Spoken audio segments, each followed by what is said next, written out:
marriage, from a legal standpoint, what we mean when we say I got married, is a state agency. It's been created by the state. Like this is a legal status that most people who are in it know nothing about. They just did the most legally significant thing they're ever going to do other than dying. And they have no idea what rights and obligations it created in them. And the first time they're going to get an education about it is in my office. That's crazy. When they get divorced. That's crazy. And so prenup is an opportunity to learn something about it at the start. So first of all, whenever someone approaches me about prenups, and that's like 4 or 5 times a week probably, depending on the season. Right before wedding season, we get a lot. When's wedding season? Well, it used to just be the summer. You know, they say when you marry in June, you're a bride all your life. That's from some Rodgers and Hammerstein musical. Now the fall is very big too. People love fall content, fall weddings, pretty, pictures and things. Content. Yeah, fall content. It's good on the Hashtag gram. Fall content. Yeah, all it's right. all for the gram. That's a hashtag. Weddings is for the gram. I have to tell you, weddings is performative, man. See, the problem is though, it's curated. So you'd say, here's us picking the cake. It's not here's us doing the prenup. You know how many people I've done prenups for that I've watched on their social media or them being interviewed by Andy Cohen on Bravo and saying, well, no, we don't have a prenup. Yeah, you do. Yeah, you do. You do. It's in my office. It's in a folder. Yeah. They have a don't prenup. even know. That's beautiful. But prenups are not published anyplace. They're not filed with a court. They're maintained by the 2 people that signed it and their lawyers. That's it. So nobody has to admit that they have a prenup. Beautiful. But there's a certain problem with that insofar as a lot of people have prenups and we need to normalize prenups. Like there's no reason not to normalize prenups. There's no reason not for until some famous people say, yeah, we have a prenup. We're crazy about each other. That's why we're getting married, but yeah, look, we're getting, I don't want to get a car accident, but I got a seatbelt, like you have it just in case. And, what do you do if you're running a company? Like, what does that have to do with a prenup? You're running a $100 billion or $1 trillion company, Jeff Bezos. I suppose his marriage was before Amazon. Yeah, his was before it was anything. But like, how does that work in a prenup? Well, no, actually, it's the same. I mean, what you're doing with a prenup is you're identifying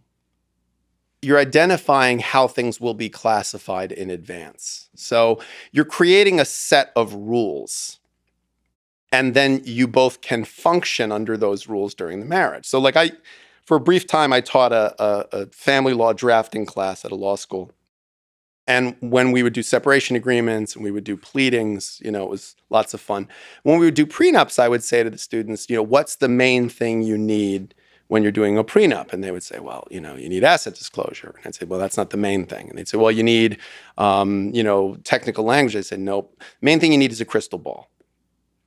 The main thing you need is the ability to see what's going to happen in the future. Who's going to have money, who's not, who's going to be successful, who isn't, what people will inherit. Problem is, we don't have that. We don't have that. So what can we do? We can create tranches. We can create structures. We can create systems.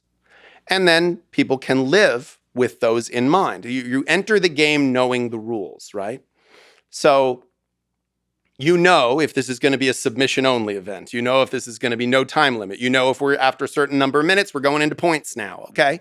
So I can work with that rule set, and I'm going to amend my game based on that rule set. Same thing.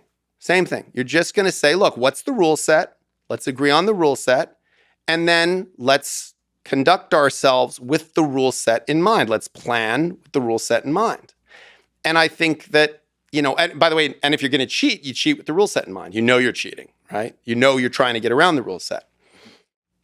So prenups are, when I do a consult for a prenup, the first thing I do is, here's what's going to happen legally if you marry without a prenup. Here's what happens to your rights and obligations.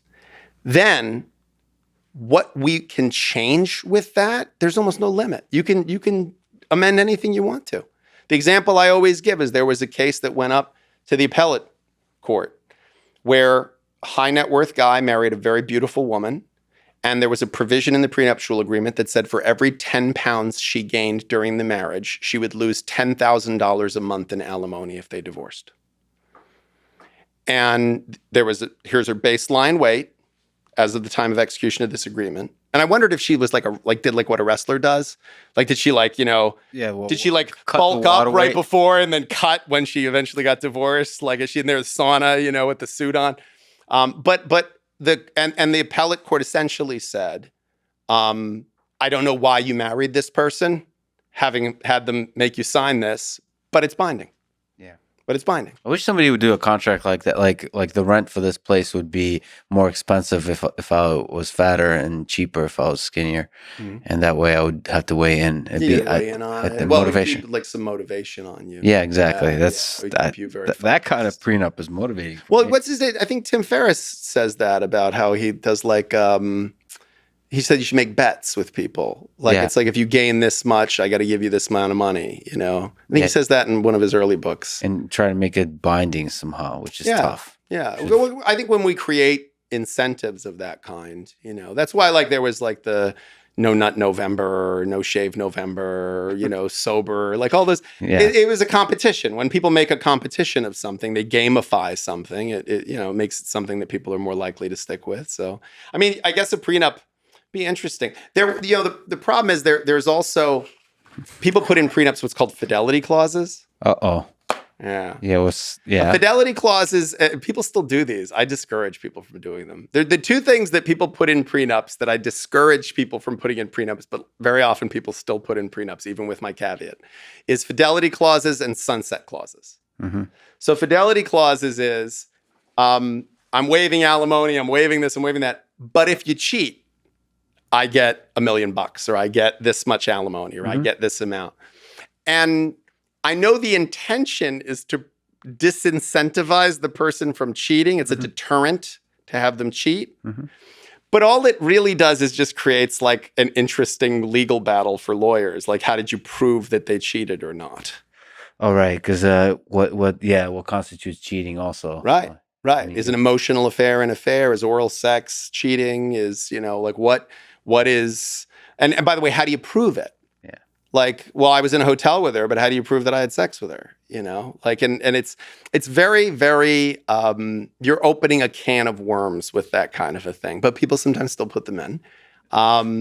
And sunset clauses. Sunset clauses is if we're married X period of time, this goes away, as if it never existed. And why is that a bad idea? The same reason the community property law in California is a bad idea. So the community property law is after a certain number of years, I think it's 7, everything, including your premarital property, all becomes marital property. And the idea of that was supposed to be that if you've been married that number of years, you're in enough of a serious relationship now that everything is one unit, you're one person. What it actually does is creates a very uncomfortable thought experiment that people have to have at the 6-year mark. Because you have to, now the honeymoon's kind of over, you might have a kid or two, and you go, okay, wait a minute.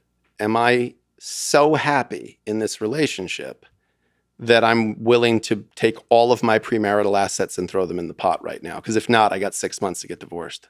Yeah. And that's not, so if you say to someone, if you got married tomorrow and then you found a company that's worth $100 million and under your prenup, that's your separate property. But there's a sunset clause that says that your prenup goes out the window in 15 years. Man, at year 14 and 6 months, you got to ask yourself some serious questions about where's this relationship going to be in 5-10 years. That's brilliant. And that's why, kids, you pay for a lawyer. That's it. We get paid to see around corners, I get paid to be paranoid. I tell people that all the time.